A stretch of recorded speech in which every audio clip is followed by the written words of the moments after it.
Psicología en Keeper of the Lost City.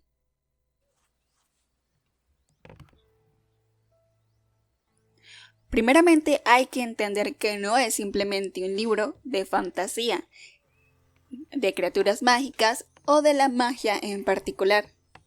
También es una manera distinta y una perspectiva distinta al mundo que conocemos, con algo que se puede decir que es otra especie, pero quitándole este hecho, o que es un universo distinto, sigue teniendo rasgos humanos, de manera metafórica o literal. En primera les voy a contar de qué se trata la historia, o al menos la sinopsis de esta que podemos obtener en la parte trasera del primer libro. Nos dice que Sophie Foster tiene un secreto, es telépata, alguien que escucha los pensamientos de todos los que la rodean. Es un talento que nunca supo explicar. Todo cambia el día que conoce a Fix, un chico misterioso que aparece de la nada y que también lee la mente. Descubre que hay un lugar al que pertenece y quedarse en su familia la podría poner en grave peligro. En un abrir y cerrar de ojos, Sophie se ve obligada a dejarlo todo atrás y comenzar una nueva vida en un lugar muy diferente a todo lo que ha conocido. Sophie tiene nuevas reglas que aprender y nuevas habilidades que dominar, y no todos están encantados de que haya vuelto a casa. Hay secretos enterrados en lo más profundo de la memoria de Sophie. Secretos sobre quién es realmente y por qué está escondida entre los humanos que otras personas desean desesperadamente. Incluso matarían por ellos. Sophie debe descubrir por qué es la clave de su nuevo mundo antes de que la persona equivocada encuentre la respuesta primero.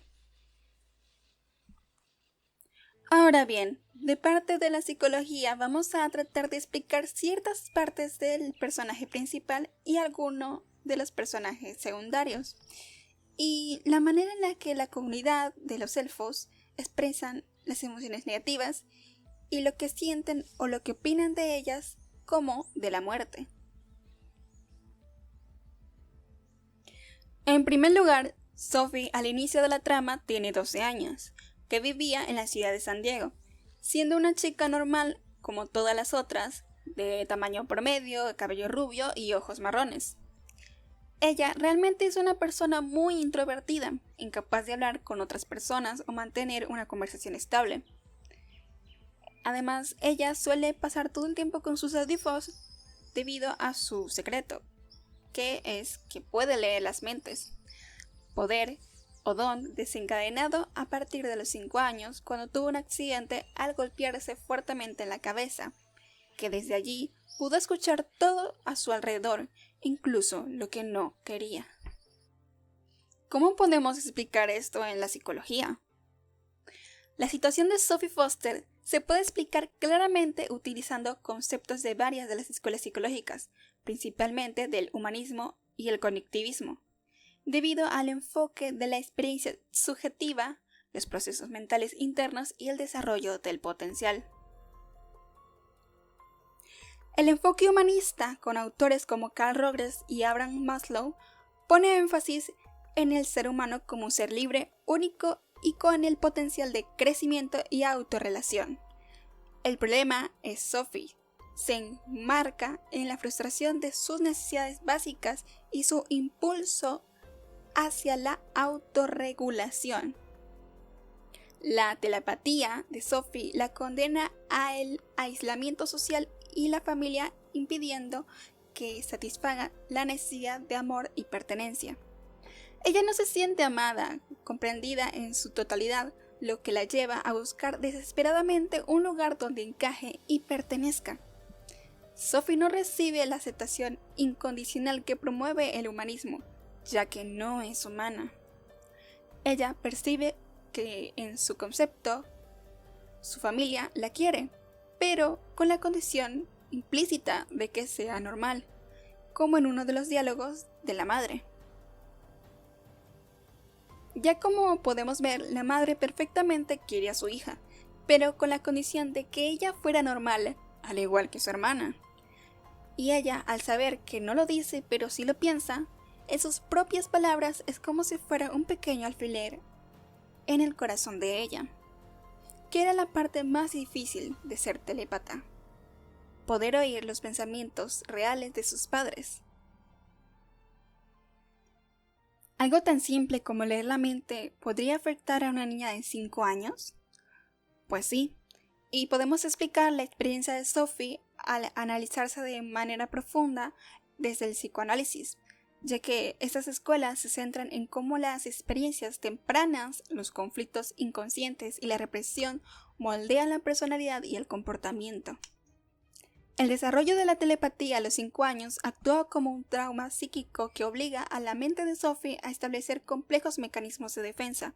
El psicoanálisis explica el comportamiento de Sophie a través de la interacción de 3 estructuras de la personalidad: ello, yo, superyo y gestión de la angustia generada por un secreto. El desarrollo repentino de la telepatía a los 5 años, sumergiéndola en un ruido constante y en los dolores de cabeza punzantes, representa como un evento traumático para la psique infantil. Esto no es percibido como tal, sino como una fuente de angustia insoportable. Y para poder funcionar en la vida cotidiana y mantenerla con conexión a su familia, Sophie se ve obligada a reprimir el conocimiento de su habilidad y la ansiedad asociada. La represión es el mecanismo fundamental mediante el cual el yo, que es la parte racional, empuja pensamientos, deseos y recuerdos inaceptables fuera de la conciencia, enviándolos al inconsciente. En el caso de Sophie, ella reprime la verdad con un pensamiento de estoy diferente, estoy rota, mi mente no es mía. Esta represión constante consume una enorme cantidad de energía psíquica, por la cual la personalidad de Sophie, al ser introvertida y evasiva, es desde el psicoanálisis el resultado directo del esfuerzo de su yo para mantener la ansiedad generada por la telepatía que lucha por salir a la conciencia. Ahora hablemos desde el momento en el que ella conoció a Fitz y cómo eso cambió su perspectiva de ella y de la vida e incluso de todo lo que conoce. Como podemos ver, aquí Sophie se encontraba en el museo viviendo con una intensa sobrecarga sensoriales causadas por las voces y pensamientos mentales de todos a su alrededor, lo que le provocaba un dolor punzante en el cerebro. Mientras intentaba recuperarse, notó a un chico alto de pelo negro con ojos de color verde azulado, que la miraba fijamente mientras leía un periódico con su foto. El chico se acercó para confirmar que ella era la persona de la foto, comentando que no se había dado cuenta de que tenía los ojos marrones. Entonces, cuando 2 grupos de niños entraron haciendo un escándalo, Sophie se lleva las manos a la cabeza. El chico, con las manos en la frente y una expresión adolorida, le preguntó en un susurro: ¿acabas de escuchar eso? Sophie se dio cuenta de que no podía leer la mente del chico, o bueno, no la podía oír, lo cual estaba en total y completo silencio. Tras su reacción, el chico, que se presentó como Fitz, se acercó y le dijo: ¿eres telépata? Sophie intentó huir, pero Fitz la tranquilizó revelando su propio secreto, que él también lo era. Después de 7 años deseando encontrar a alguien como ella, Sophie se tambaleó al ver que el mundo había dado un vuelco. La revelación en el museo, donde Sophie descubre que Fitz también es telépata y que ella es un elfo, tiene un impacto profundo en su psique. Un evento transformador afecta a Sophie en la perspectiva del conductismo. El conductismo se enfoca en cómo los individuos construyen su conocimiento. La revelación provoca una crisis existencial al afrontar los esquemas mentales que Sophie había construido hasta ese momento.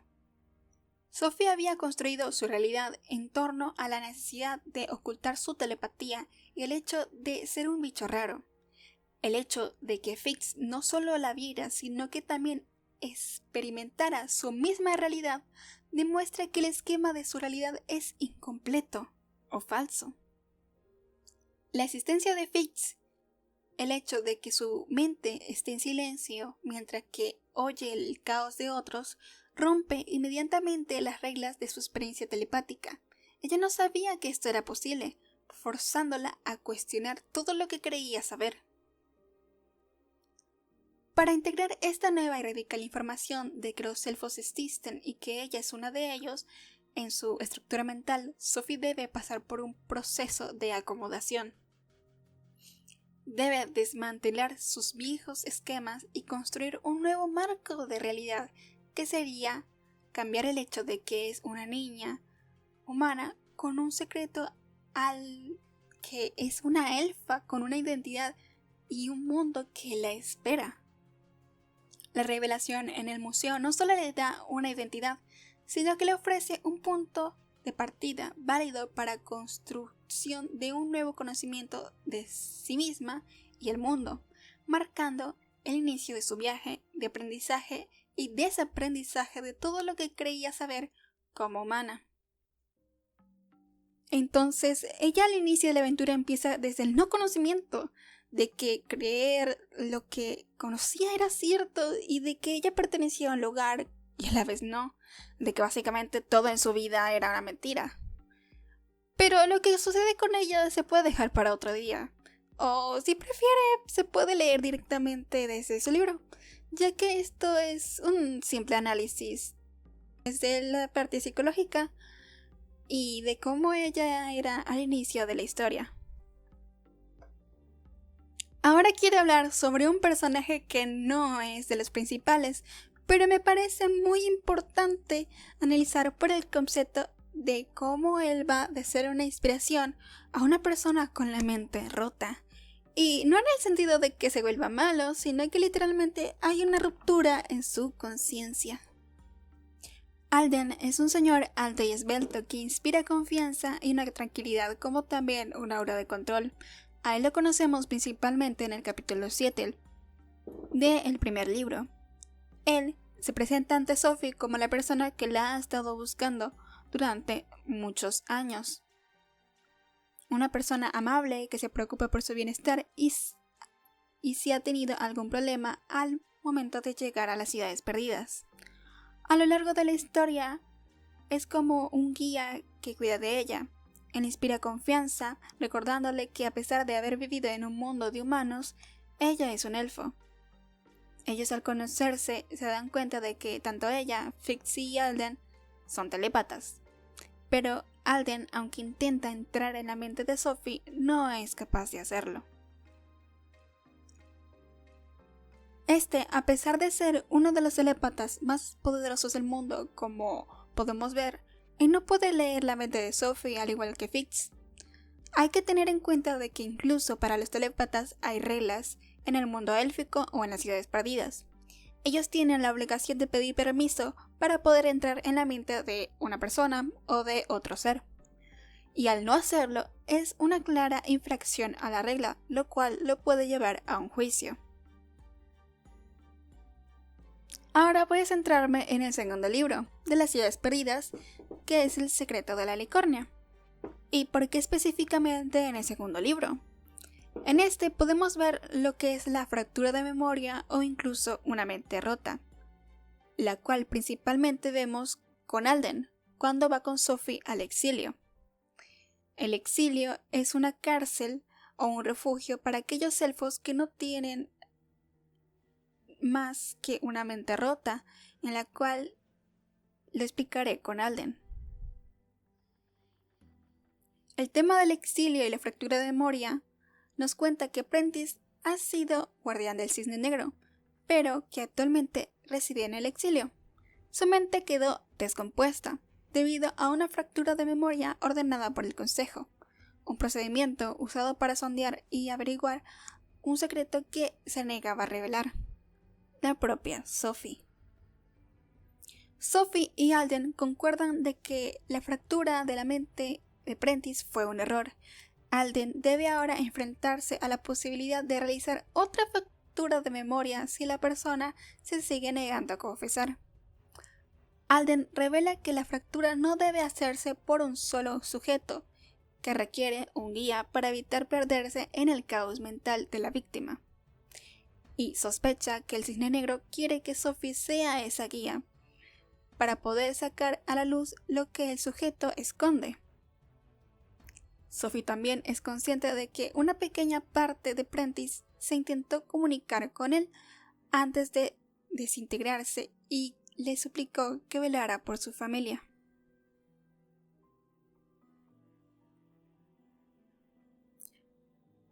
En el psicoanálisis y el neopsicoanálisis, el concepto de fractura de memoria y mente descompuesta son elementos fantásticos que simulan un trauma psíquico extremo, que el psicoanálisis puede abordar con la aniquilación del yo y el resultado de una represión violenta. Prentice se negó a revelar un secreto crucial, la existencia de Sophie, que ha sido enterrado profundamente en su inconsciente. La fractura de memoria es la simulación de una ruptura violenta a la barrera de la represión. Alden, la figura de la guía, experimenta un conflicto que encaja perfectamente en el psicoanálisis, especialmente con el concepto de culpa y superyo. Alden, como una figura de autoridad y emisario del consejo, es el agente que ejecutó o supervisó el procedimiento traumático. Su conflicto no solamente es ético, sino profundamente neurótico, relacionado con el superyo. Su superyo, la moral o el deber hacia el consejo, lo obligó a participar en la fractura de la mente de Prentice. Sin embargo, su yo reconoce el horror de la acción. Su angustia se manifiesta incluso a nivel simático, un síntoma físico de su culpa inconsciente. Pero de esto, Alden es capaz de recuperarse momentáneamente en este libro, hasta cierto punto. Ahora, por último, y no por eso menos importante, hablaré de cómo los elfos reaccionan a la muerte y las emociones fuertes como la culpa, y cómo esta misma hizo que Alden terminara con una mente rota. Para los elfos, la muerte es algo demasiado raro, ya que ellos son capaces de vivir por demasiado tiempo, pero son conscientes de que existe. Pero no son muy capaces de lidiar con esto, ya que genera un sentimiento negativo. Aunque ellos vivan tanto, sí han sucedido veces donde han pasado desastres que causaron muertes. Por ejemplo, el desvanecimiento en los saltos de luz que usan para ir de una ciudad a otra. Esto les pasa cuando tienen poca concentración al hacer el salto, y las partículas de luz los atraviesan, haciendo que sean consumidos por estas sin dejar ningún rastro. Pero esto ha pasado de maneras que se pueden saber de la cantidad, porque son muy pocas veces lo que pasa. Aún así, son tan fuertes que generan un conflicto y disturbios en las ciudades perdidas, ya que no son capaces de enterrar los cuerpos. Ellos tienen una manera de hacer el ritual de entierro, en el cual usan ADN de la persona y la ponen en una semilla, que plantan en un campo llano, permitiéndola crecer en el lugar. Este árbol refleja rasgos de la persona y algunas cosas de su apariencia. Pero, ¿por qué es importante esto? Bueno, al tener una pérdida, los elfos afectados no son capaces de lidiar con la culpa o el dolor de haber perdido a un ser querido,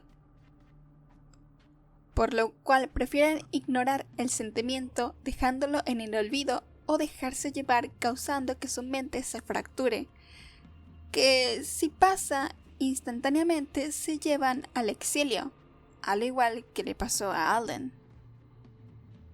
El caso de Alden está ligado a la culpa por el destino del hijo de Prentice, Wiley. Alden, la figura de confianza, está abrumado por la intensa culpa ligada al destino de Prentice y su hijo. Este trauma psicológico se manifiesta con síntomas físicos y emocionales. Durante una ceremonia pública, Alden se vuelve repentinamente pálido y tiembla, quejándose de dolor de cabeza, justo después de que la música se detiene y la multitud aplaude. Este colapso se manifiesta como un ataque de angustia y pánico, hasta caer en los brazos de Fix. La angustia de Alden está directamente ligada a Wiley, el hijo de Prentiss, a quien culpa a Alden por lo que le sucedió a su padre. La sola mención del nombre de Wiley hace que Alden se tense y su voz se quiebre. Sophie, al reproducir sus recuerdos, percibe el dolor de la cabeza de Alden. Podría ser de la fractura mental que experimentó Prentiss. La mente de Alden está reviviendo el trauma de Prentiss al romperse, lo que indica que la culpa está ligada a un evento mental violento. En una instancia anterior, Sophie intentó entrar en la mente de Alden cuando él sufría un colapso. Ella encontró su mente fría y vacía, lo cual es un signo peligroso de vacío mental.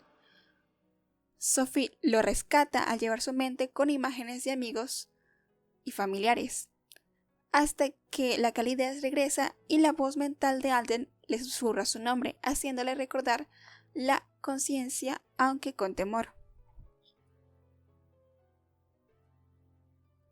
El psicoanálisis es la escuela más apropiada para explicar la condición de Alden, ya que se enfoca en cómo la culpa inconsciente se manifiesta a través de síntomas psicosomáticos y rupturas de estructura mental. Desde una perspectiva psicoanalítica, el colapso de Alden es un clásico síntoma de angustia neurótica, donde un conflicto psíquico se manifiesta en el cuerpo. El superyo de Alden, su sentido del deber y moral, choca con su yo, su reconocimiento de que fracturar la mente de Prentiss fue un error. Alden ejecutó una orden necesaria para el consejo, su deber, pero que resultó en la destrucción de un colega, su culpa. Su cuerpo tiembla y sufre de dolor de cabeza, como manifestación física de su intensa culpa. Su mente le está haciendo revivir la sensación de la mente fracturándose, como si estuviera experimentando el dolor de Prentiss. El estado en el que Sophie encuentra la mente de Alden fría y vacía puede interpretarse como un mecanismo de defensa extremo o un protofractura ante el dolor emocional insoportable que surge al recordar que Prentiss o ver a Wiley. El yo de Alden activa un mecanismo de aislamiento afectivo radical. Su mente se vacía de toda emoción e incluso de pensamiento consciente, como una medida desesperada para evitar sentir la culpa y el horror de la fractura de memoria. Este intento de protegerse de la autodestrucción mental, lo que podría llevarlo al exilio. El psicoanálisis también explica la reacción extrema de los elfos, ignorar la emoción o fracturarse, como una falla en el manejo de la angustia y el uso inadecuado de los mecanismos de defensa.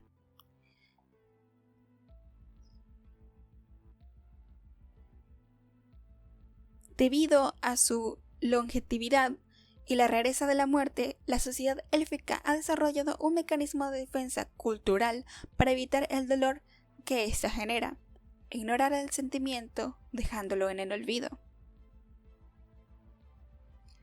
Esto es un ejemplo de represión, el mecanismo fundamental, o de negación, rechazar la realidad dolorosa de la pérdida y la culpa.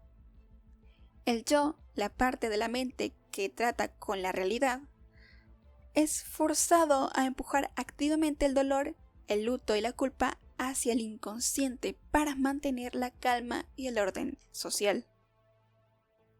El psicoanálisis enseña que la energía psíquica gastada para mantener reprimida una emoción no desaparece, se acumula en el inconsciente.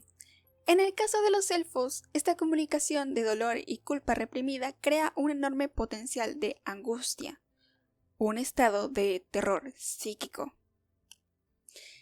El hecho de que usen el ADN para plantar un árbol en lugar de enterrar un cuerpo o vivir el luto de manera pública, como los humanos, refleja este intento cultural de sublimar el dolor. transformando la pérdida en una belleza controlada y distante, pero sin procesar la emoción cruda. La fractura mental es la consecuencia directa de que esta angustia acumulada desborde al yo. Ocurre cuando el individuo es golpeado por una emoción tan fuerte como la culpa de Alden o el secreto de Prentice, haciendo que sus defensas colapsen. El yo es la estructura que permite al individuo mediar con el mundo exterior, tener conciencia de sí mismo y mantener la cordura. Cuando el dolor o la culpa que se reprime es liberado de golpe con una intensidad abrumadora, el yo se desintegra. La mente del elfo es incapaz de asimilar esta emoción y se fractura, volviéndose caótica e incapaz de integrar la realidad o los recuerdos. La mente de Alden se fracturó porque su yo no pudo conciliar la culpa generada por su superyo, por la destrucción mental de Prentice y el sufrimiento de Wiley. Al no poder permitirse sentir y procesar esa culpa a tiempo, siguiendo la normal cultura de ignorar la emoción negativa, el sentimiento reprimido se convirtió en una fuerza destructiva interna que lo llevó al colapso psíquico instantáneo y una regresión al caos. Por ende, el exilio se convierte en un lugar donde residen aquellos cuya mente ya no pueden sostener la culpa de su yo, viviendo en un estado de caos o aislamiento. Aunque este no es el final de la historia, sí es algo importante que podemos explicar desde la psicología. Ver que no solo en el mundo real en el que vivimos podemos conocer el comportamiento del ser humano, sino que incluso la psicología se explica en un simple libro de fantasía que sencillamente puede ser para niños, adolescentes o adultos. Pero al profundizar en algunos de los personajes o en cómo en su mundo la idea de la muerte y el exilio son percibidos, podemos ver que no es muy diferente a nosotros. Únicamente está representado de manera distinta que se puede explicar fácilmente, buscando los puntos claros. En todo caso, Keeper of the Lost City es un libro de fantasía. Claramente es de fantasía, pero tiene muchas tendencias, tiene cosas metafóricas que podemos entenderla desde un punto psicológico, que incluso somos capaces de empatizar con su mundo y con sus personajes, porque aparte de que ha sido escrita por un ser humano, nosotros mismos podemos vernos reflejados en alguno de ellos, o incluso en cómo ven ellos las cosas. Pueden darnos un poco de su mundo, dejarnos ver que todo puede tener caos, incluso un mundo donde se supone que todo es limpio, que todo es claro y que nadie tiene conflicto.